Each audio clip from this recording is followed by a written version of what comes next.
Meski memang sudah diprediksi dari sebelum-sebelumnya, Yuki Tsunoda kemarin secara formal dipastikan bertahan bersama AlphaTauri untuk F1 musim depan. 2023 akan menjadi tahun ketiga bagi Tsunoda dan memperpanjang masa baktinya di bawah kontrak sebagai pembalap Red Bull di F1.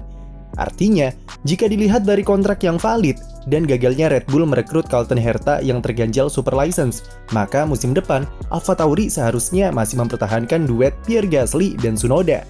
Tapi itu berpeluang berubah jika AlphaTauri menemukan pembalap yang pas untuk menggantikan Gasly dan mempersilahkannya pergi ke tim Alpine.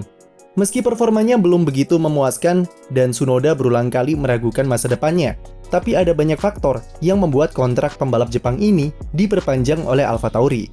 Faktor apa saja itu dan pantaskah Tsunoda bertahan di F1? Sebelumnya, sedikit kilas balik ke musim lalu, ketika Tsunoda menghebohkan dunia F1 dengan debut impresifnya dari tes pramusim sampai meraih poin perdana pada balapan pertamanya di Bahrain. Tsunoda langsung digadang-gadang sebagai calon talenta masa depan dengan penampilan sensasional yang ia tampilkan sejak di ajang F2 sampai race debutnya di F1. Namun, namanya juga pembalap rookie. Pasti ia akan mendapat pelajaran berharga di awal-awal karirnya. Semua mulai berubah ketika Tsunoda membuat kesalahan dengan menghantam tembok pada kualifikasi di Imola. Sejak itu, ia mulai sering membuat kesalahan-kesalahan sendiri dan performanya naik turun, serta kalah telak dari Pierre Gasly yang lebih berpengalaman. Meski harus diakui, untuk ukuran pembalap debutan, Tsunoda sudah cukup bagus, dengan raihan total 32 poin. Salah satu kesulitan Tsunoda yang paling disorot musim lalu adalah masalah emosinya yang sulit dikontrol ketika di kokpit. Masalah emosi dan marah-marah di radio sudah menjadi ciri khas yang melekat dalam diri Tsunoda dan membuatnya berbeda dari pembalap-pembalap Jepang atau Asia pada umumnya. Selain itu, pembalap berusia 22 tahun ini juga dikenal hobi bermalas-malasan dan jarang latihan baik di simulator atau latihan fisik.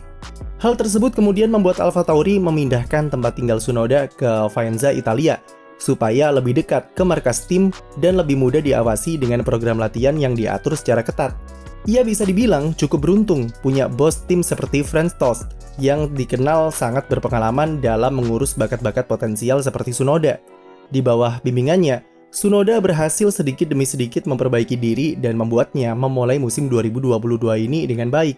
Ia sudah bisa lebih tenang dan mengurangi frekuensi kesalahan yang dilakukan. Namun itu cuma bertahan sampai pertengahan musim saja. Pertanyaan soal kondisi mental Tsunoda yang tidak stabil kembali muncul setelah ia senggolan dengan Gasly di Silverstone, membuktikan jika pembalap Jepang ini masih belum bisa bersabar serta kurang disiplin ketika mengambil keputusan. Red Bull akhirnya memutuskan untuk merekrut ahli psikolog untuk membantu Tsunoda menangani masalah mentalnya yang gampang frustrasi ketika balapan.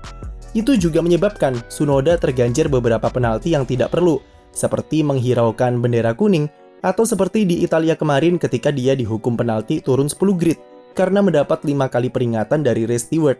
Tsunoda musim ini juga menjadi pembalap yang paling sering dipanggil ke kantor race steward, yaitu sebanyak 16 kali. Tapi kita fair saja, kebanyakan yang dilanggar adalah masalah menghalangi pembalap lain di sesi latihan bebas, yang mana itu bukan sepenuhnya salah Tsunoda, karena race engineer lah yang bertanggung jawab memberikan info soal traffic mobil di belakangnya. Dengan berbagai masalah yang ia alami, mengapa AlphaTauri masih mau mempertahankannya? Faktor pertama adalah adanya peningkatan performa dari Tsunoda ketimbang musim lalu. Walaupun secara raihan poin, dia masih tergolong rendah dan sudah 11 balapan alami puasa poin. Namun itu bukanlah gambaran besar dari performa Tsunoda tahun ini karena memang mobil AlphaTauri kurang begitu kompetitif, serta nasib apes yang sering ia alami, seperti masalah DRS pada GP Azerbaijan yang membuat Tsunoda gagal meraih hasil terbaiknya di 2022. Ketika menjalani akhir pekan yang bagus, serta tanpa kesalahan, Tsunoda mampu bersaing dengan Gasly, dan ia sudah 6 kali mengalahkan rekan setimnya di kualifikasi. Dilihat dari data catatan waktu kualifikasi, gap keduanya tidaklah terlalu jauh. Dengan pengecualian di Bahrain, Tsunoda alami masalah teknis serta di Belgia ia membuat kesalahan dan terjebak traffic. Ketika semua berjalan lancar, dia terbukti mampu menyaingi rekan setimnya dan sudah menunjukkan perkembangan yang positif dari segi kecepatan. Faktor kedua adalah tentu karena Yuki Tsunoda adalah anak kesayangan dari Helmut Marko serta bos AlphaTauri Franz Tost. Bukan rahasia lagi, jika Helmut Marko adalah orang yang selalu menyanjung bakat yang dimiliki oleh Tsunoda, meski ia sempat mengkritik masalah temperamental pembalapnya itu dengan menyebut problem kekanak-kanakan. Tapi Helmut berulang kali mengatakan jika Tsunoda adalah pembalap yang sangat gila kecepatannya. Sejak awal, Tsunoda memang sudah diplot untuk menjadi rencana jangka panjang Red Bull, dan tugas tersebut diemban dengan baik oleh Franz Todt dengan pengalamannya mengurus pembalap muda sejak dulu. Ia jelas menyukai karakter serta talenta yang dimiliki oleh pembalap mudanya itu, dan tahu betul apa yang harus dilakukan untuk mengeluarkan semua potensi yang dipunyai oleh Tsunoda.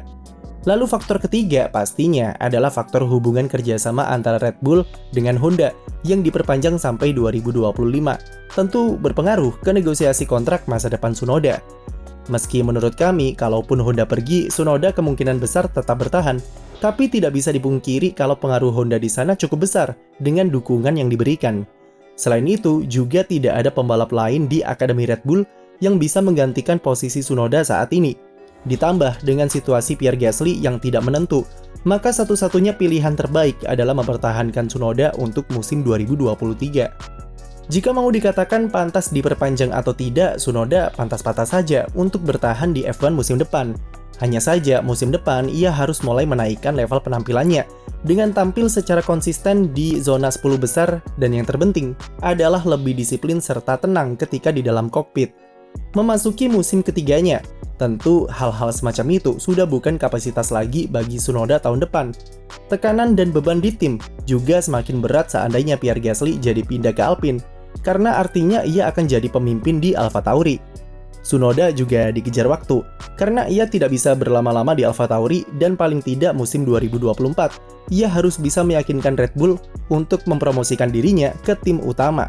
Terlebih, ada semacam track record yang buruk. Jika sudah sampai masuk musim ketiga di tim satelit Red Bull, maka sudah sulit untuk tembus ke tim utama.